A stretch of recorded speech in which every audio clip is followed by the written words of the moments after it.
Hardballers Eugene Robinson and Michael Smirkanis. Eugene, it's great to have you here on behalf of the Washington Post. Why did the Washington Post trashing Nancy Pelosi for doing basically what Jim Baker and Lee Hamilton said to do, engage the neighborhood over there in the Middle East? I'm pleased to be able to tell you I'm not a member of the editorial board, you know, I write my columns, they do their editorials. I can tell you where I stand on it, which is that... First of all, let's hear what your newspaper, the Mothership, has to say on this topic. This is the editorial page. I'm quoting from it.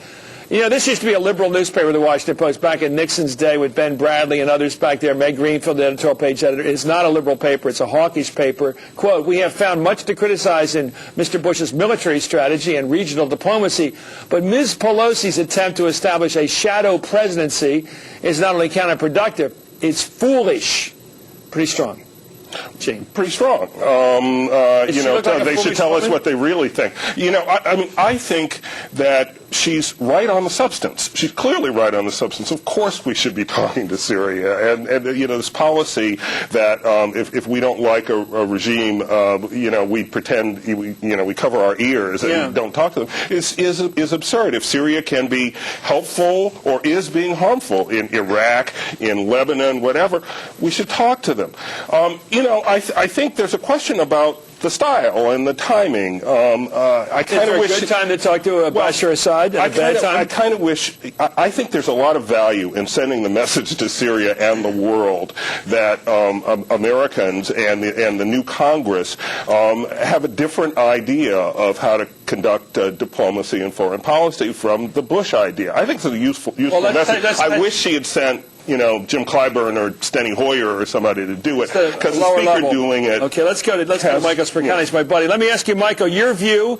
Do you share that of the hawkish Washington Post editorial page, their view that this is a foolish trip for her to undertake? I'm somewhere between what Eugene just offered and what his newspaper offered on the editorial page. I want somebody to be having dialogue with the Syrians. My choice would be that it's Condoleezza Rice. If Condoleezza Rice is still refusing to have that kind of engagement with the Syrians, I hope someone at a high level of government is having conversation. But where she made her mistake is that she misrepresented Israel's point of view. She took a message, or she said she was bringing a message from Ehud Olmert that he then disavowed. At least I'd like her to be accurate in it. I want the dialogue to take place. Let me be blunt here. How do we know? I talked to the Israeli embassy yesterday to check it out. I wanted to do what you, Michael, just did, which is to check, make sure when she says she's carrying water from the Olmert government, the Kadima government over there, to Syria, that she's really doing it. From what I understand, their point of view is, yeah, she said she was going. They knew she was going. She said, can I convey any message? They said, yeah, when you stop supporting terrorism, we'll deal with you.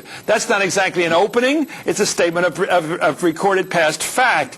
But you never know how Olmert talked to her when he was with her. You don't know whether he was much different than when he was with her. Everybody in the Middle East always disavows everything. Yeah. So, you know, I mean, it's possible that Olmert is telling the truth and she got the message garbled.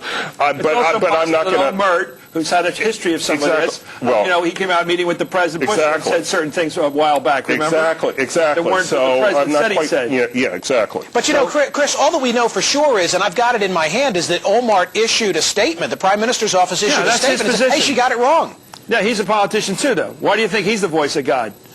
Oh, I don't think he's the voice of God. Well, don't give me that he tells the truth, and American political leaders don't tell the truth. Is that how you judge things? No, it's not how I judge things. No. He's a politician. He may well have been schmoozing with her. He may have said, you know, it'd be great if you could get some message back from that guy. Maybe you can break the ice over there. But you know all kinds of things. You know what I find interesting? I find it, and I know you're going to talk about Jim Baker. I mean, here's Baker coming out today saying, why not the recommendations of the Iraq study group relative to Iraq? But you know they made recommendations relative to Syria as well that would have direct bearing on this subject. He was silent on that. Now, maybe it was a question of timing. Maybe he already filed that op-ed page before this issue came up. What are you saying between the lines? I'm saying, all right, between the lines, why didn't Baker take a position and say, hey, Pelosi is doing what we've recommended in the same way that we've recommended a different position on Iraq? He didn't want to say that because the president's on the ropes right now. There you go.